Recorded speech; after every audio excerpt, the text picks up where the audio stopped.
Welcome to the Indigo Podcast, an exploration of human flourishing at work and beyond. I'm Ben Barron of Indigo Anchor and Cleveland State University. And I'm Chris Everett of Indigo Anchor. For more information, please visit us at www.indigopodcast.com.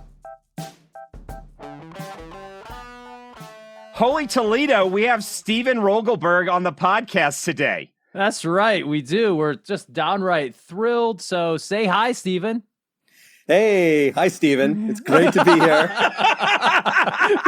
Yes. Yes! So Steven Rogelberg holds the title of Chancellor's Professor at the University of North Carolina at Charlotte. He is a professor of organizational science, management, and psychology, as well as the director of organizational science. He has more than 100 publications addressing a whole host of issues such as team effectiveness, leadership, engagement, health and well-being, meetings at work, of course, and organizational research methods. He's the editor of the Journal of Business and Psychology, and he has received millions of dollars of external grant funding for his research. He has received numerous awards and honors for his work, including the 2017 Humboldt Award, which is an award given by the Alexander von Humboldt Foundation of Germany to internationally renowned scientists and scholars who work outside of Germany. Steven is actually the only organizational psychologist to have ever received that award thus far. He is currently President-elect of the Society for Industrial and Organizational Psychology and the elected Secretary General of the Alliance of Organizational Psychology. Steven's latest book, which we will certainly discuss today, is The Surprising Science of Meetings, How You Can Lead Your Team to Peak Performance. It was recognized by the Washington Post as the #1 leadership book to watch for in 2019, and Business Insider as one of the top 14 business books everyone will be reading in 2019. Steven earned his PhD in Industrial Organizational Psychology from the University of Connecticut after completing his undergraduate degree at Tufts University. Steven's also a real human. He loves what he does. He's fun to be around. He has a soft spot for animals and animal welfare. He likes to laugh. Steven, welcome to the Indigo Podcast. Yeah! Wow, Woo! that's great. That is quite the intro. But you left off maybe the most important thing. I was also one of Ben Barron's mentors as he's getting his doctoral education completed. That's right. Very true. So if you need to shoot somebody for Ben's behavior, you know who to go find. Oh, Chris, we had no control over Ben day one. He was telling us what to do at the get-go. That's right. So I've known Steven now for, more than 15 years, and it's been fantastic. Crazy. And just such a pleasure to have you on our podcast. You know, when we started this podcast, one of the first things we thought of is, hey, when we're ready to start having guests, got to have Steven. So really appreciate you doing this for us. Now, today we're actually going to have a little contest. So Chris, what's the contest about? Okay, so Steven's book, The Surprising Science of Meetings, How You Can Lead Your Team to Peak Performance. First of all, thanks for writing that book because, at so many of our engagements, you got to go through the meetings. And now we have a one-stop source that we can use with our clients that helps. It just accelerates things. And we'll talk about that some here. But we're going to give away 5 of Steven's books. First 3 books are going to go to the first 3 people that can do these things. And then don't worry if you're late to the draw or you have to download in the evening or something like that. We're going to do a random selection over the next 30 days for an additional 2 books. So first, go to www.indigotogether.com/contact. That's www.indigotogether.com/contact. And you're going to put your name, location, and what you do, because we're trying to figure out what are the numbskulls that keep coming and finding our show. Who are you guys, right? We want to know your thoughts about the podcast, anything you'd like us to cover, any of those kinds of details. Open up some of that dialogue, and then we need you to write a review on Apple Podcasts or wherever you listen. And just copy paste that text from your review in there so we can validate that. So many of the people that listen to our podcast are busy professionals, right? So I know you just listen on the way to work, you subscribe, it's great, but we'd like to hear from you so we can just calibrate a little bit, and we need reviews newer than 2019 for the thousands of you that keep coming and finding us. Who are you? We want to know. So that's www.indigotogether.com/contact. The first 3 are definitely, so if you can accelerate and get this information, the first 3 are going to get books regardless. Now for the rest of you over 30 days, we're going to rando send you one. So there you go. Our first contest on the show. Yay, and it couldn't be for something better. So there you go. That's right. So let's get down to business here. And Steven, you've gotten tons of media exposure for your research, especially the stuff on meetings, your book. We actually want to start, though, by going a little bit deeper because in my observation over the past decade and a half is that you are not a typical professor in a lot of ways. You write books, you work with companies, you even within academia, you're somewhat of an entrepreneur doing all kinds of interesting things. You started the PhD program from which I graduated, which was not an easy thing to do. It's an interdisciplinary program where you had to bring together people from 4 different departments, incredible stuff. And we just want to unpack a little bit, why do you do what you do? Who am I? Why do I do all these crazy things? Absolutely. We want to know. So, I was one of those doctoral students. I had no clue whether I want to go into academics or go into practice. And I was really torn. I very much love to try to positively impact people's lives on a day-to-day basis, but I also love being an educator and doing research. So I tried to chart a path in academia where I could do both of those things, similar to you, Ben. Mm-hmm. So I've just wanted to do very applied research that's designed to address pinch points for people, right? So when you think about what causes people lots of frustration, meetings is a perfect candidate. God, is it ever? So I wanted to do research. I wanted to do research on that to see if I could help, create some relief from it. And at the same time, I like so many people, I just want to have a meaningful existence. And I want to take our science and try to apply it to vulnerable populations, nonprofits, people in need. So it's just been pretty much almost every kind of research stream I've done, I've tried to create outreach projects.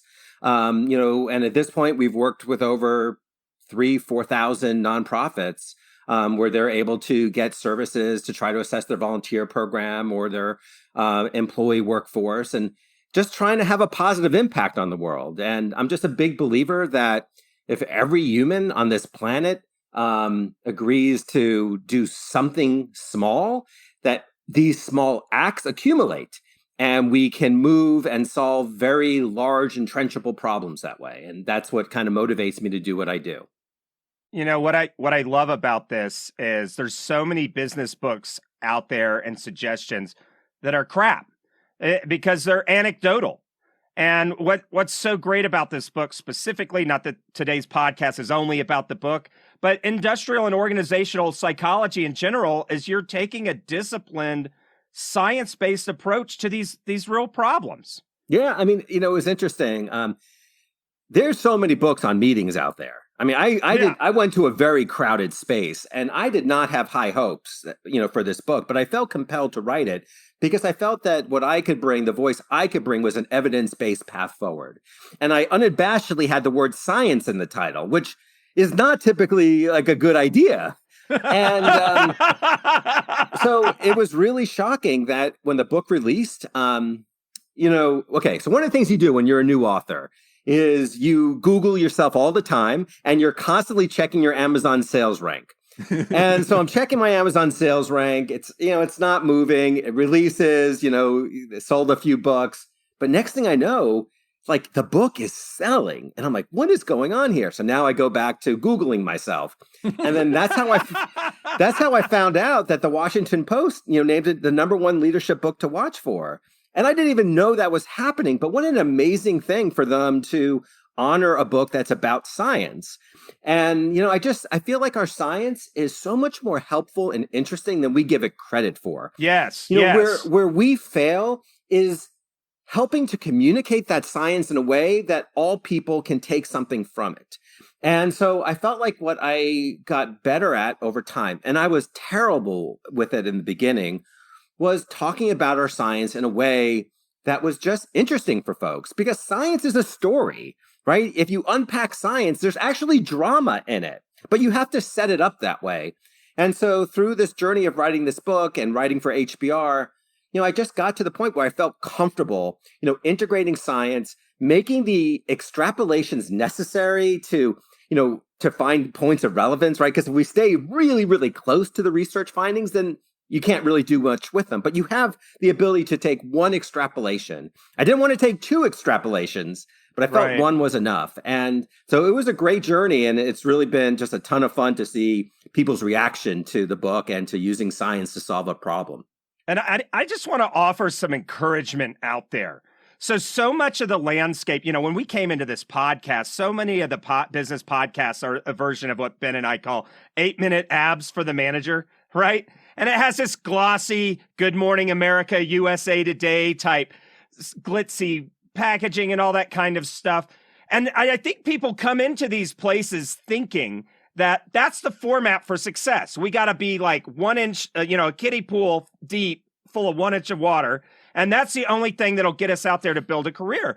But there is literally a famine for evidence-based, practical stuff. So if you're in the ivory tower of academia, you can do so much, because here's a book that's so science-driven, and it's not dry or boring. It's like the narrative is solid. It is amazing. But if you can come out and do some more science books, if any scientists are out there, Steven's a prime example that there's just a hunger for that kind of evidence-based stuff. If you're a manager and you're concerned about your teams, the people, the things that are going on in your organizations, and you've already tried the 8-minute abs, you're looking for something solid. Unfortunately, there are far too few books on the scale and quality that Steven delivers here on meetings. And just to add to that, I'm committed to kind of to academic authors who are wanting to do this. I am happy to talk with you, share with you how the process works, because it's different. So, for example, when you're publishing in the trade space, you have to get an agent, and the agent pitches your work, and it goes to an auction, and it's just a different process. So, it probably sounds yucky to the average peer-reviewed journal scientist. It probably sounds horrible, right? Well, it's just a different set of rules, but we don't know those rules. And so I'm committed to helping any academic who, wants to try to put their foot into that space. So maybe we can make that a contest for the 6th person who reaches out to that website. So I'm happy to help anyone that, needs help and wants to play in this space. That's awesome. Yeah, so reach out to us, or you can find Rogelberg's contact on his academic site, and we can make that happen. So let's move to something a little existential. So we've got this meeting piece.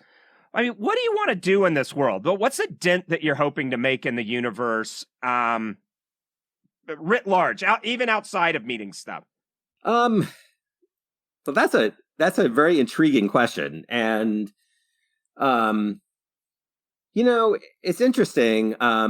When I first started doing all this media work, and I was on CBS This Morning and things like that, you start to get sucked into that world. I started being asked whether I just want to be kind of a work commentator on TV and things like that. And I want to do and what's your next book? And it was really like this moment of reflection where I started getting sucked into it. And I'm like, okay, I can do a surprising science of whatever series. And then I stopped, and I realized that's not what I wanted. And, I felt like my identity as a scholar was, staying true to the science. And this was this book was, 20 years of my science. And so I realized I want to stay true to my brand. And, what I want to do with my life going forward is just continuing to look for ways to positively impact the lives of the people around me and the communities that I'm part of. And I don't know what that looks like, but I just want to lead a life of purpose, and I'm prepared to zig and zag as needed, to do so. So I don't really have a real strong map of what my next project is. I know I want to work on diversifying the pipeline into our disciplines, because we haven't succeeded on that front. So I'm passionate around that. I'm still have passion around meetings. One of the topics I really like to go more into is one-on-one meetings. Those meetings between a supervisor and subordinate. Oh, nice. I want to keep, working with nonprofits to try to figure out how I can help them help others. So I guess the short answer to your question is, more of the same. Mm-hmm.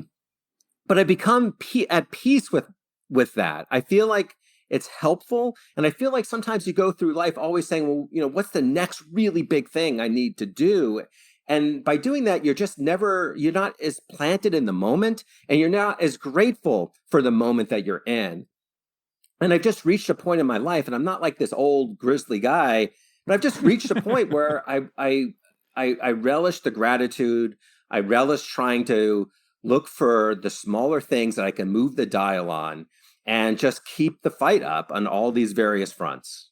That's awesome. That's awesome. One project that you have coming up is your increased, enlarged role within the Society for Industrial and Organizational Psychology. So, as I mentioned in the bio, Steven is the president-elect of that organization.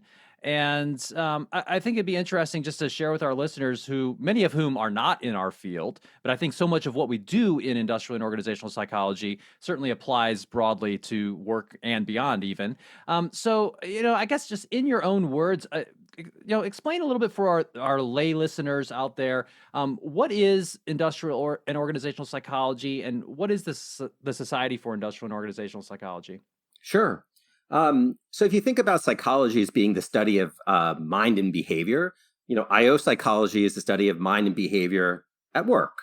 So it's really a field dedicated to understanding and working to improve the world of work, examining individual and organizational health, well-being, and effectiveness. And so it has a wide variety of topics it looks at, from how to best select employees into organizations, to train them, to motivate them, to engage them, to keep them healthy, and to help them be effective. And then it also moves up to teams and organizations in those quests as well. And SIOP, the Society for Industrial Organizational Psychology, is a 10,000 member plus organization. It's the largest collection of IO psychologists in the world. And so people with this degree, be it a master's or a doctorate, can be part of this society. And it really is a collection of, pretty amazing people. It's so unique because you can't find many professional organizations that's filled with both academics and practitioners under the same roof. Yeah. And that's so special. But interestingly, the challenge of having two incredibly different audiences under the same roof is that basically both are unhappy half the time. so it's a beast of an organization in some regards, right? But that's how you're being successful. If everyone's a little bit unhappy, then you're doing things right. Yeah, and so what you actually kind of are speaking to there, I think, is that IO psychology is a rather applied field, and we have both researchers and practitioners in it. Oftentimes what we talk about, and there's a lot of kind of consternation sometimes around this idea of there being a gap between what we do in science and what is done in practice, kind of going both ways. I guess, do you think that's a problem? What does it mean? What are your thoughts around that idea? Yeah. So there's definitely a gap.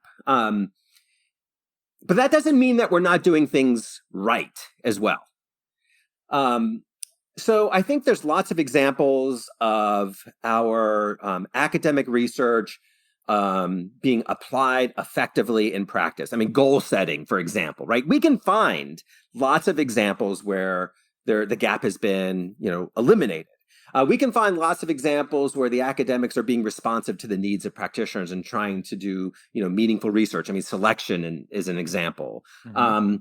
Selection of what for people that aren't pros? So selection into organizations, right? Mm-hmm. So what are the best metrics and best ways of doing that? Hiring, right? Hiring. Yeah. But then on the other hand, there's clearly a gap too. There's clearly, I should say, opportunity. If you think about the academic journals, they're not being read by practitioners. And there's good reasons for that.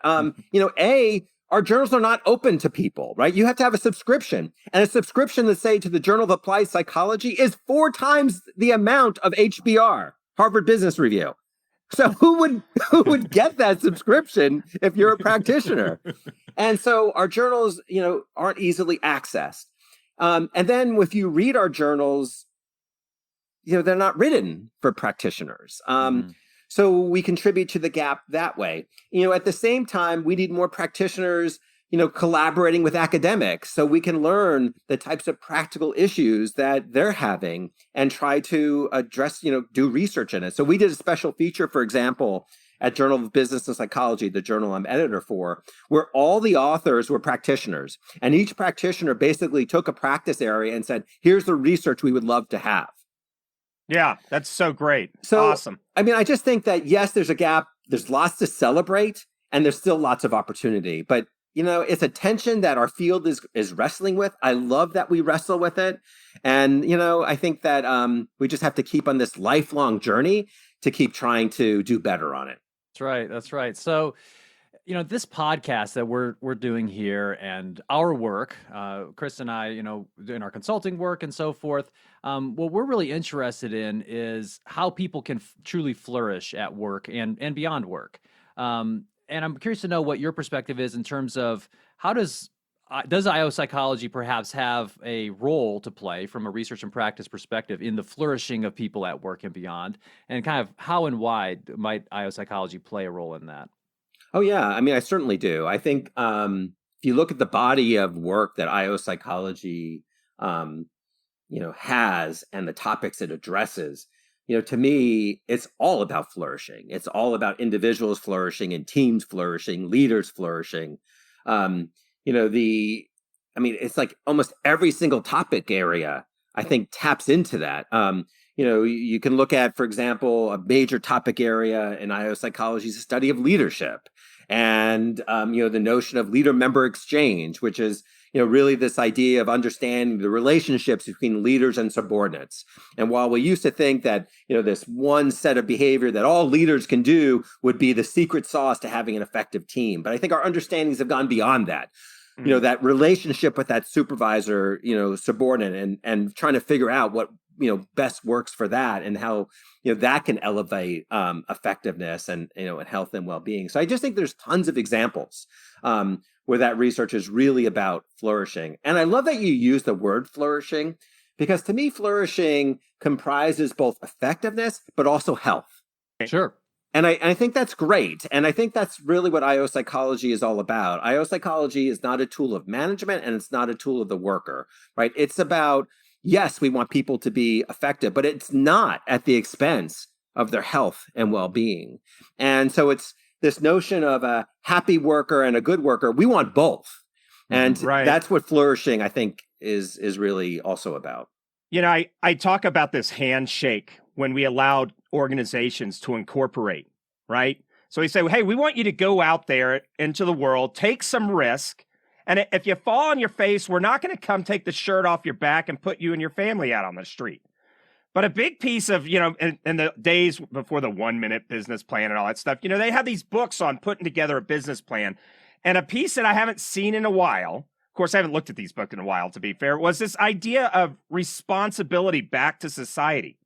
Because society deputizes you to take that risk and gives you some hand back. But if we're only focused on shareholder value, which I would say shareholder value should not only be denominated in cash, but also that they live in a really cool society now. You got cash and society. I mean, that's really awesome. But, early in management, and it kind of came up through how management evolved. It was that, they scienced the heck out. Well, they mathed it. If Bill has a shovel and does 2 scoops an hour, all that kind of stuff. Everybody became a brick in the wall, right? A cog in the machine. And the idea of the perfect worker was how close to an automaton could you be? But we understand now through the psychology, if you want to, let's say you want to worker lifestyle, the life cycle of the worker to go from 20 years to 40 years or whatever, you have to have these psychology elements. We cannot, a society where you take people in their youth, grind them in the meat grinder of corporations and spit them out, spent dead on the side of the road, is not the way to go. It's just not, right? Yeah, no, you're absolutely right. I think we've evolved. One of the questions I often get asked in some of the media interviews around my book is, well, would the world be a better place with the elimination of meetings? And to me, maybe in your organization it would. To me, the answer is always no, because meetings are an evolution, right? When you think about control and command systems in the Industrial Revolution, we didn't want to honor people's voices. Like, we didn't care. We had the great man theories, right? And we would just trust in the great man to lead us. And we recognize that's just not a good way of working anymore. And so we want to honor the various opinions and perspectives of an entire workforce. And we recognize that through diversity and inclusion, we can thrive, we can be more creative, we can reach more markets, we can do more impactful and meaningful work.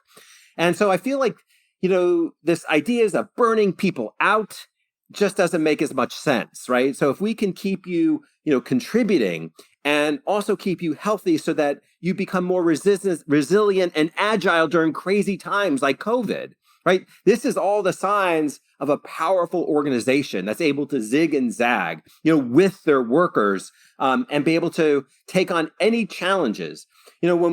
When I work with organizations and they say, and I have like a CEO say, yeah, people are waiting for COVID to end so we can get back to normal. I'm like, no, that's a completely false way of looking at this. Like, we're never going back to normal. There's going to be another COVID type thing that happens. So the most important thing is to take lessons from this and how to be resilient and agile in the face of whatever unknown thing happens to us. And this is where it goes to your point, Chris, that I think we're best able to do this with and through people who are also in a good place. Yeah. Mm-hmm. And one of the cool things during this time with COVID, coming out of IT project management, change management background, Ben and I both have heard so many examples of how quickly people were able to pivot to work at home. They said, if we decided to do this as a strategy, it would have cost us like $20 million and taken 18 months.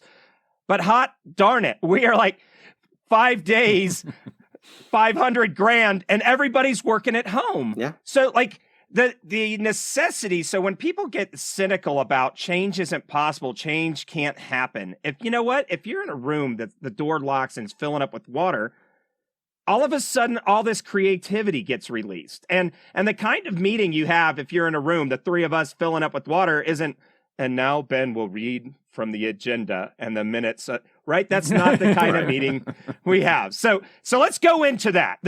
Can we go into some of that? Your book, is that all right? No, it's not. I don't want to talk about my book. Well, you've been on like every top flight media show, and here we are as the Indigo podcast, like a little piece of sandpaper down here next to the chainsaw. No, I saved the best for last. The best for last. Well, you heard it here, folks. This is Steven's last interview with anyone. The last interview today. This will be the last one today. Oh, gosh. Awesome. Yeah, so, I guess we should discuss it because it's apparently a successful book. Apparently people like it, and it's doing a lot of work. And I say that in jest, of course, because it is a great book. And, I use it in my course that I teach on leadership for MBA students. I think it's great. You've been on a ton of media already talking about it. So we're going to take a little bit of a different course here, but I think kind of it's important to also set the scope. I guess, how many meetings are happening? How do we know, or do we know about how many of those are bad meetings? Yeah. So some of the best stats that I've seen on meetings was done by Elise Keith, and they estimated around 55 million meetings a day in the U.S. alone, over 100 million meetings a day globally. My research that I've done with various organizations when I do these meeting audits. And in these meeting audits, we kind of examine the effectiveness of meetings. And I've generally found that approximately 50% of time in meetings is a good use of time. Now, notice that my language is different than a lot of other people. I'm classifying the percentage of time in a meeting because I don't believe that meetings are good or bad. It's just a percentage of time that's good or bad in any particular meeting. And so what I try to advocate in my work is just increasing the ratio of good to bad time. So I think we're around that 50%-ish. But, I've actually, I just collected some data and focusing on virtual meetings, and those numbers were actually up. It looked like the percentage of time that was a good use of time in virtual meetings was really kind of moving up into the high 60s, low 70s in this recent project I did. So versus what would the standard percentage be? It was below 50 for virtual meetings before COVID. Gosh. I think people really did not know how to use the technology at all. And I actually think we're seeing some greater comfort with the technology, and we're seeing some unexpected gains in meeting effectiveness. But this is only one data sample, so I don't know for sure that's the case. The other thing that that the data seems to suggest is that meetings are on the increase, right? Without us being in the workplace, seeing each other, we're relying on meetings to monitor performance much more readily. So the meeting load of individuals seems to be increasing. You can't stand miserly in the corner staring over your cubicle minions. Got to get them on Zoom to see if they're actually working. I'm going to stare at you through the camera. It's so bad. Right. I'm so cynical about some of this environment. I'm just like, we need a technology platform that allows us to just turn on their camera so we can see if they're at their laptop or not, Ugh, barf. That's right. So, a lot of meetings happening. Some of that time is effective, some of it's not. So why should executives care about this? It's such a great question. Executives should care about any activity people are spending a ton of time in. They should care about any activity they're spending a ton of time in and expressing frustration. Right? So if you imagine people saying, I have a computer at work, I use it a ton of time, and it's only good 50% of the time. Executives would be like, we need to fix this. No, this is real. So sitting on high level conversations about deployment of technology assets, people looked at back in Windows 95 era, the reboot time. Because, it's still that way. A lot of, what do you got to do? You always got to reboot, like Adobe. You spend more time updating it than probably using it. But they looked at that time and they did this huge analysis. Another thing is employee satisfaction scores. Yep. They'll look at everything. Do we have a foosball or a beer keg? But I've never seen a meeting quality in an employee satisfaction score for an organization. Yet that's in some orgs, it's 40% of their work week is in meetings. Yeah, it's crazy. It's a blind spot. Organizations have these massive amounts of blind spots when it comes to meetings. They almost assume that bad meetings are a way of life and they don't need to do anything about them. They've been institutionalized. Yeah, and it's just false. And bad practices are institutionalized. Yeah. Right. We call that the Shawshank Redemption effect. Okay. You heard it here first. So, it's a tremendous issue and problem. And so, when you think about, what organizations can do about this. So, first of all, why are IT issues so elevated? Well, we have a chief technology officer, and that chief technology officer has this responsibility of making sure technology is aligned and doing what it needs to do. And the investment, there's a return on the investment. Right. Well, we don't have a chief meeting officer. Right? Now, I'm not saying we need to hire someone to be a chief meeting officer, but it can be an explicit role that the chief talent officer has, or it can be an explicit role that the chief operating officer has, right? Where they own this massive amount of time that they are asking their employees to invest, and they want to make sure there's a return. So, that's one level of accountability. And then it's really interesting. I've given a lot of talks to different groups. And so one talk I did, I want you to imagine an audience of chief talent officers from, all from the Fortune 500 companies. I want you to imagine 100 people in that audience. And I asked the audience, how many people in this room have on their employee engagement survey any content on meetings? So 100 people. How many people raised their hands? 0. So it wasn't that bad, but there was two. And they were lying. Those were the two that were lying. Right. They raised their hands after they saw everyone else say none. So, if you think about that, and we assume that those two people are telling the truth, right? I mean, what, again, another tremendous blind spot. If people, engagement surveys should have on them content directly related to what people spend their time on. Right. So without having content on meetings, you never are able to create a dashboard around meeting effectiveness. You're never able to hold any leader accountable, right? So if a leader is leading their team and the meetings are horrible, that person will never find out. And this is particularly problematic because of something we found in the research. You ready for a research finding? Yes, love it. Okay. So if you survey people after a meeting and you ask them, was that a good meeting? One person will invariably say, yes, that was a good meeting. And who is that person? The one that was looking at their phone Candy Crushing the whole time. I'd say it's probably either that person or the person who led the meeting. Yes. Right. Called the meeting, right? So the meeting leader is saying that this was a really good use of time, but we know that's not aligned with everyone else. So you have this situation where the fact that the meeting leader is in control, that they're talking a lot, right, is leading them to this inflated sense of effectiveness. So this blind spot means that they need to have some type of feedback. They need to be held accountable. Yeah, I've never seen this stuff on 360 reviews. No, isn't that weird? Very weird. You know, like you're a nice boss and everything, but your meetings stink. Yeah, and you don't see it on onboarding initiatives. So if you look at onboarding, you don't even see it in high potential initiatives. And again, I mean, this is crazy. If you think about onboarding and high potential, you're basically telling people you're going to be moving into a leadership position. You're going to be responsible for more and more people. And the mechanism that you're going to use to bring folks together are meetings. So let's make sure your meetings are as great as they possibly can be. Like that conversation is not taking place. Yeah, so a pragmatic piece of tidbit here for if you're out there in the leadership and development world.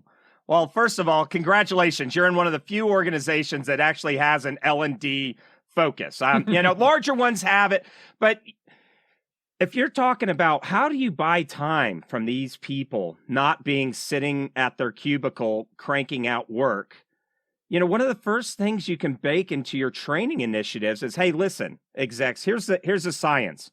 We can increase 20% more time for our people on this. And I'm going to give you 10% for them to turn out the widgets or whatever that work is. But I want 10% of that time back for these other key training and leadership and development issues. Yep. Yeah, we did one of the exercises I've done for some clients is, basically we identify what percentage of time is a good use of time in meetings.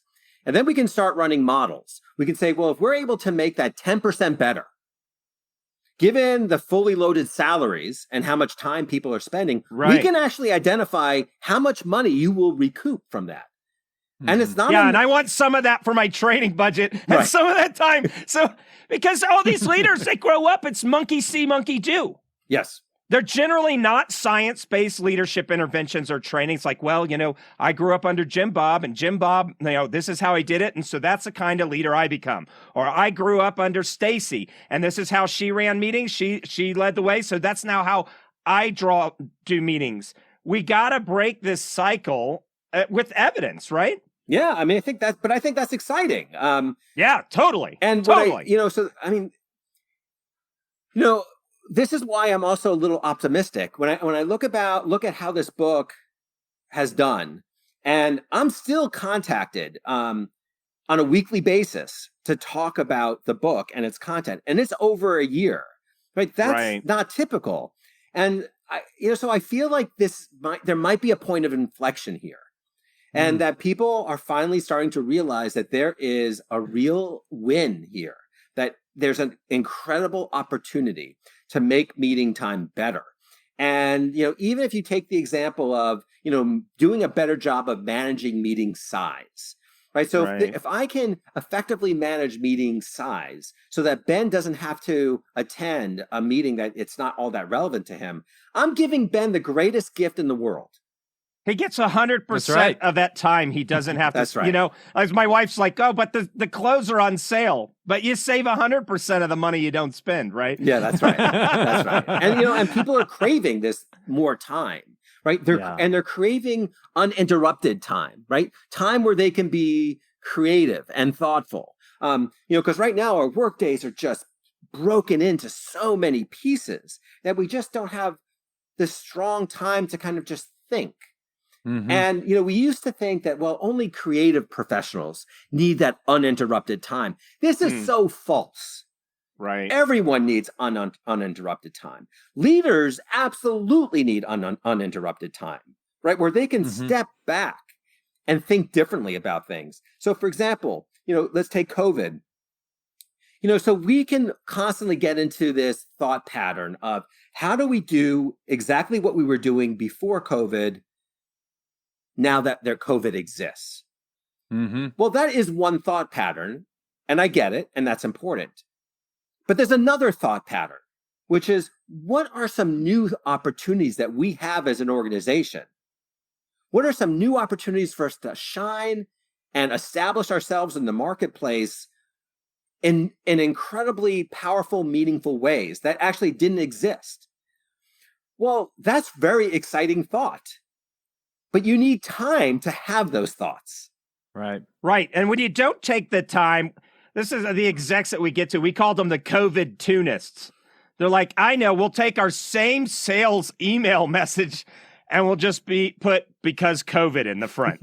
and then it came out like these people, like some of these guys are keeping a list of, this is such a garbage interaction. I can't trust this company for anything. So if you don't have time to stop and do that thinking and be thoughtful in a way, you're actually hurting your bottom line. Exactly. One example that I love, there's a restaurant and I'm forgetting the name. And if my kids were here, they would tell me in a flash. Taco Bell. It's in Norway and it's been consistently rated the #1 restaurant in the world. And it's fine dining. Well, as you know, fine dining during COVID is really hard to do. And fine dining restaurants are going out of business. Well, this restaurant, Noma. Yeah, I've heard of Noma. And so they changed their business model. Every day, they release one hamburger, well, a meat option and a vegetarian option, and a particular type of a beer. And that's their entire menu. And they spread out the patio, or people can do a takeout. Well, they are killing it, right? Everyone wants their hamburger. Right. And it's just a brilliant pivot, right? And you think about Noma being fine dining, a daily hamburger is the opposite of that. Yeah. But it was fantastic. Yeah, I mean, their creativity is allowing them not to be straitjacketed by the way they've always done business before. That's right. They could say, hey, we're great chefs. What can we do now that people if we would can't want? do a burger, something's wrong with us. Yeah. So everyone wants a Noma burger. I want one now. I do too. Yeah. That's right. One thing I'm curious about, Steven, is, you've been researching meetings for 20 years and you came out with this book. Are there any things that you learned about people that you didn't already know kind of in the course of doing all this research about just humans? I mean, I wouldn't say that I had epiphanies per se, because, one of the things I've observed is that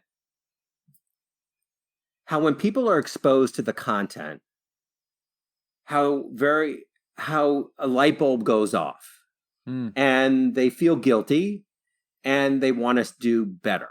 I did this presentation to the top 100 leaders at a major organization. And after I was done, the CEO stood up, turned to her reports, and basically apologized. Wow. And said, wow, that is huge. And said, gosh, I have not been leading my meetings as effectively as I could. And I have not been honoring your time. Wow. And as an educator, I truly believe, and this is why I'm not surprised by it, I truly believe that when people are exposed to education and knowledge, that they will do something with it, that they'll want to seek opportunities to better themselves. So I would say that that's just been reaffirmed. And it's exciting to see, it's exciting to see how willing people are to make changes. And I see it because I'll get contacted by these organizations I've worked with. And, there are differences. I can tell you this, like, I almost never get invited to any meeting that's an hour long now. Because I talk about it in my book, this idea that it's an arbitrary number and we should be more strategic. Can't invite Steven to the 1 hour meeting. He'll think really poorly of us. So I am never invited to a 1 hour meeting. Like Microsoft Outlook has more to do with our meeting cadence than any kind of design thinking or planning. Exactly. And that's crazy. Now Google Calendar has become more nimble because now you actually have a setting in there that you can default to speedy meetings. So instead of an hour, it's defaulted to 30 minutes. But really, if you want to demonstrate that you're a good steward of others' time, right, you can change that setting. It's not that hard to have a different number in there. Yeah, 24 minutes, whatever. Right, or you can even start your meeting at 12 minutes after the hour.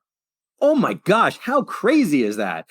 Give people time to actually show up and be ready. Right. And imagine that. Right. Yeah. And especially right now with Zoom fatigue, like, there's just no reason for us to start our meetings at the hour or on the half hour.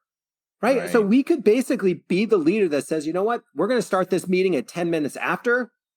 And people will pick up on why. Yeah. Right. And they'll know that they get to stretch and take a little walk. And then they come to your meeting and they enter into your meeting with a slightly different mindset, right? Because they know that you've actually been thoughtful. Right. So your book has been out we're recording this at the end of July 2020. Your book's been out for a little bit more than 18 months. What are people still messing up? Are you noticing recurring problems or any signs of hope out there? Yeah, because we're in the coaching space, right? And you could give somebody the information, right, or teach it, and then you kind of got to follow up. So if you were in a coaching situation with the most common problems that you're still hearing about, what would you be doing the feedback on? So first of all, the things that I think people are doing well, I think they are being a little more thoughtful on time in meetings, scheduling the meetings. I think they are being a little bit thoughtful about who needs to be at the meeting. Trying to keep that as tight as possible.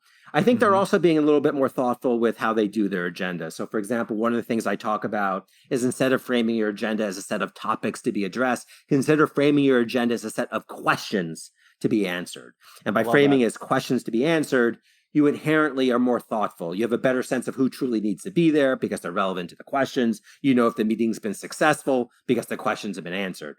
So I'm seeing more of those things happening. Here's what I think leaders struggle with the most.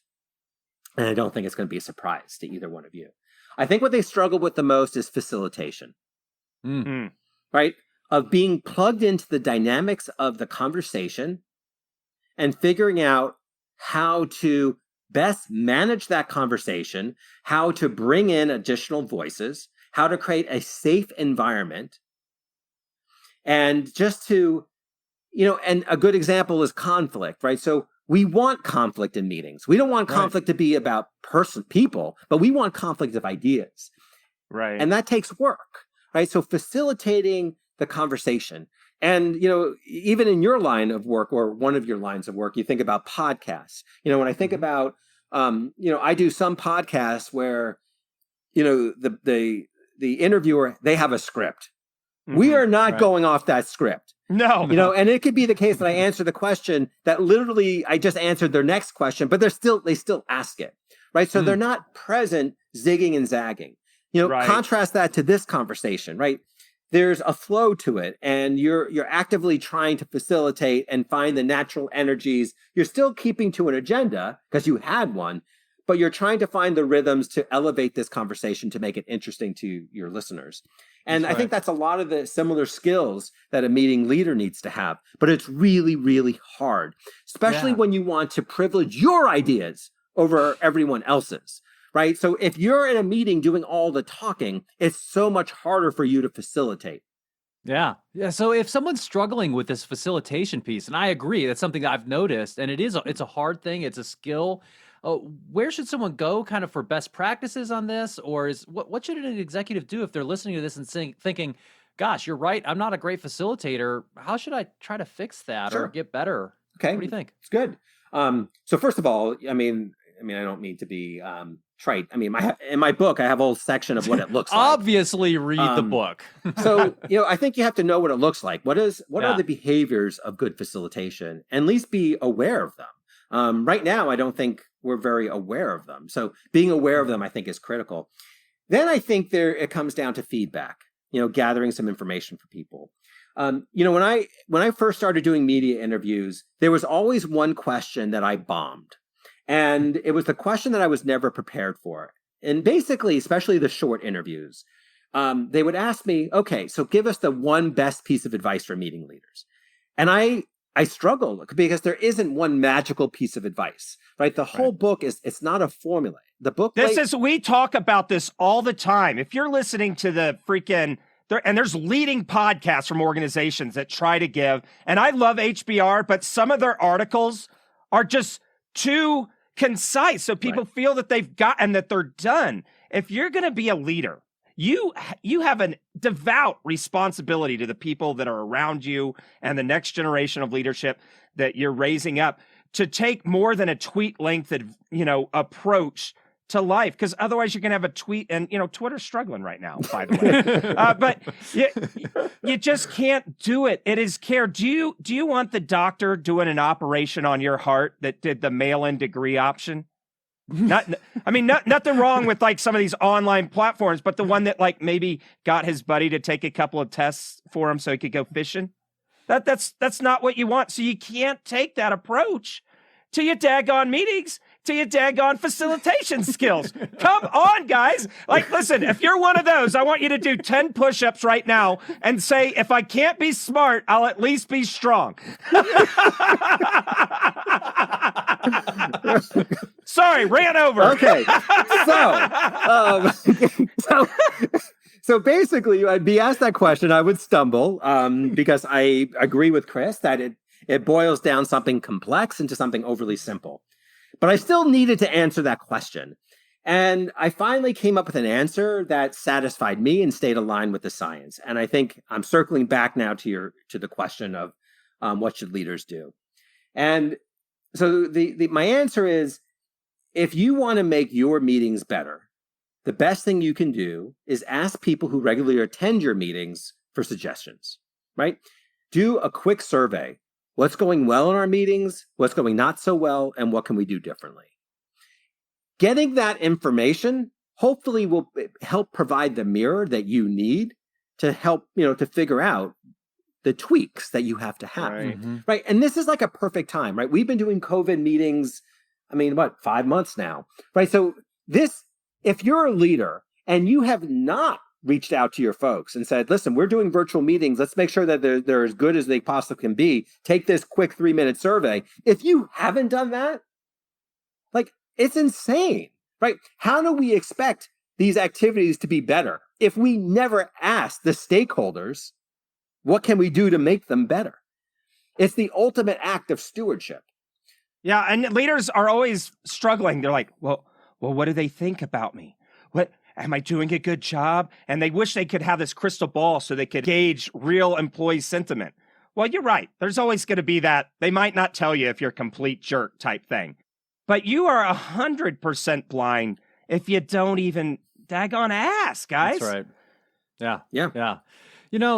So the great advice on meetings, I think, here, and I think just a wonderful opportunity for leaders everywhere to really make their organizations better. And, I want to kind of wrap up our conversation about the meetings element here with a quote from your book. And this comes from towards the end, where you say, and I quote, "My hope is that as a meeting leader, you try new approaches and you experiment to improve your meetings.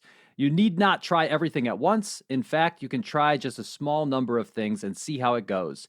Then, with time, you can add more and more. Make this an active process. Try, reflect, and learn." And then you go on to say towards the end of that paragraph, "Together, we can fix the current dysfunctional state of meetings, one meeting at a time.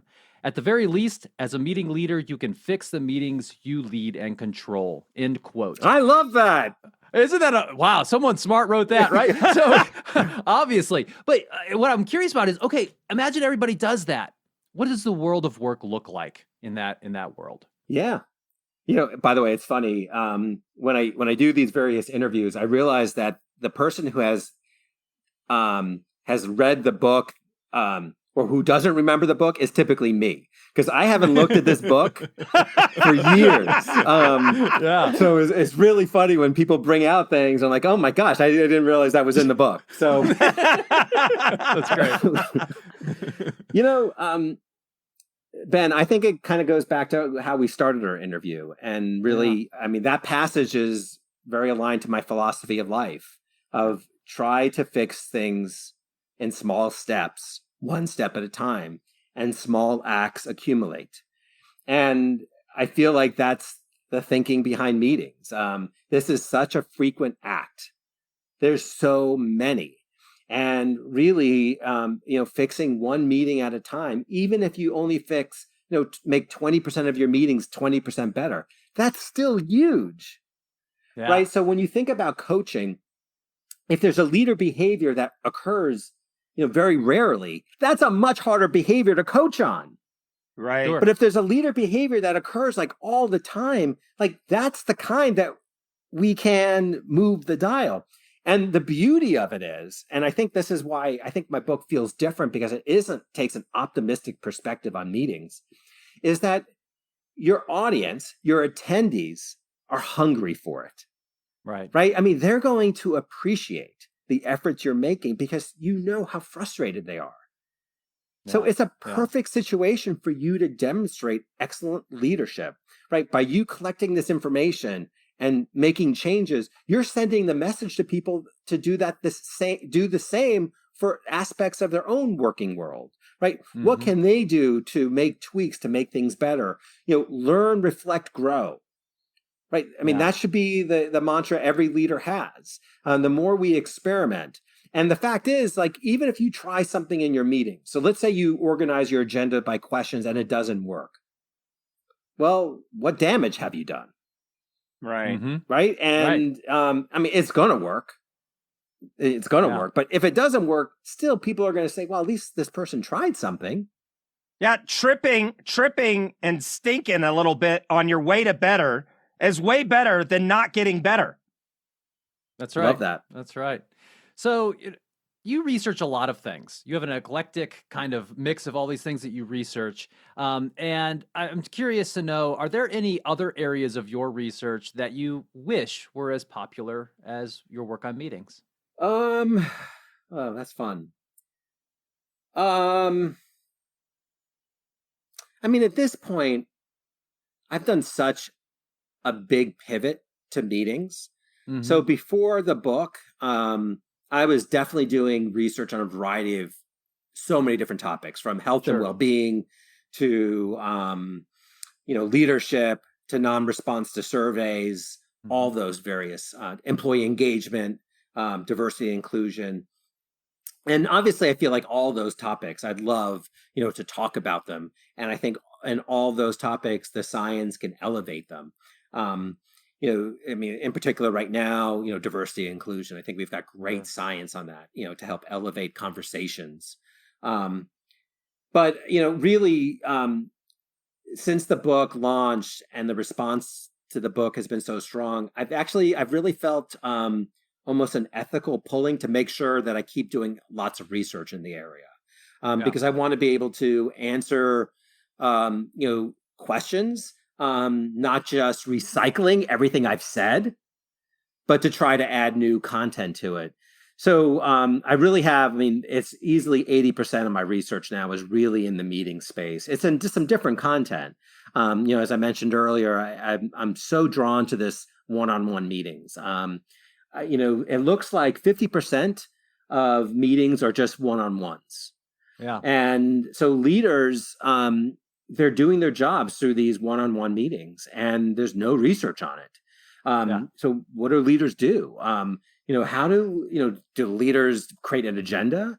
Do they let their employee create the agenda? I mean, there's so much content. What are the best leaders doing? How are they using their one-on-ones versus those leaders who aren't effective? And I'm drawn to that quest.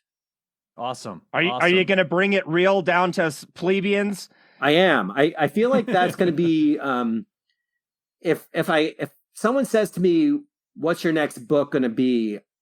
I actually think that that's the closest thing to an answer I have. I think a book on one-on-one meetings could be really, really meaningful, I think, to folks. Gosh, I just can't wait.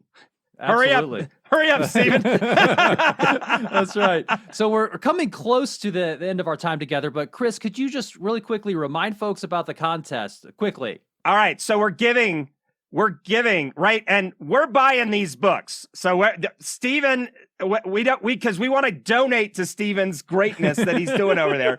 But we're buying these books for our listeners. So daggone it, get with it. So www.indigotogether.com/contact.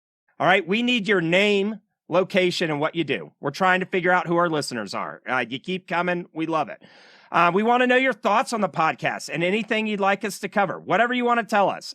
And then we need you to write a review on Apple Podcasts or wherever you listen and include that text in the body, right? So the first 3 that get us this are going to get a copy right away. It's just coming to you. Now, for those of you who are late, don't worry. We're going to do a drawing for the remaining 2 over the next 30 days. And we'll get those out to you. So excited to share this book. If you don't want to wait, just go buy it right now. Yeah. Buy 5 yourself and share them with all the jackwagons that do bad meetings with you. That's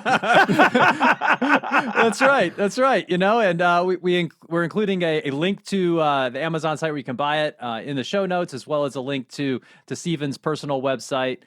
Which, by the way, was so generously created by Indigo Anchor. This did help. When the book released and it started getting the media stuff and the CBS was in the hopper, basically Ben said to me, Steven, it's time to have a big boy website. And not only did he say that you need a big boy website, but I'll create it for you. And then the Indigo team, created this website for me just as a gift. And it's been fabulous. It's such a good website. It's interesting. I'm really keeping it updated with lots of resources. You can get there, StevenRogelberg.com or thesurprisingscience.com, either way. And big thanks, though, to the Indigo folks for making it. No, listen, you're welcome. I just want to say, in this world of advertisement and top flight Hollywood movies where professionals have learned to manipulate your emotions out the end of the world, right? That Steven really does. The passion that you hear is evidenced by the life that Steven Rogelberg has lived. And to make that website for you was like a no-brainer because we just so believe in your mission and what you're doing. And then we so believe in this kind of practitioner-based layperson's book that's based in science. You're one of the only one. So thank you. Thank you for doing that work. And we've been really just, for lack of a better term, blessed by your life and your research. Well, that's right. It's very generous of you. I appreciate that very much. Yeah, Steven, just thank you so much for being part of the Indigo podcast. And I'll let you have the last word. Anything final that you'd like to share with our listeners? Hey, you could just read that passage from my book. That kind of summed it all up. Right. I really want to. I'm going to make my last word about you all. I want to congratulate you for putting this together. You put together this podcast. It's a crowded space. You took a different approach, and you're killing it. It's getting lots of viewers. It's getting lots of high ratings and appealing to folks. And so that's a really meaningful and profound accomplishment. It's not a surprise when I think about the things that both of you do, but it's something that you should feel really proud of. So I'm grateful to be part of your session. Really appreciate the work that you're doing. I think to elevate important messages, to elevate the science, right? Because I can't do it by myself. So the fact that you provide a forum, to talk about, I think meaningful work is very appreciated. So thank you both. Thank you, Steven. Thanks for listening to the Indigo Podcast. If you like this podcast, please consider helping us by rating us on Apple Podcasts or wherever you listen, telling your friends about us, having us on your podcast, or mentioning us on social media. Our website is www.indigopodcast.com, where you can access more information about us and this episode. Thanks again, and we look forward to talking with you again soon.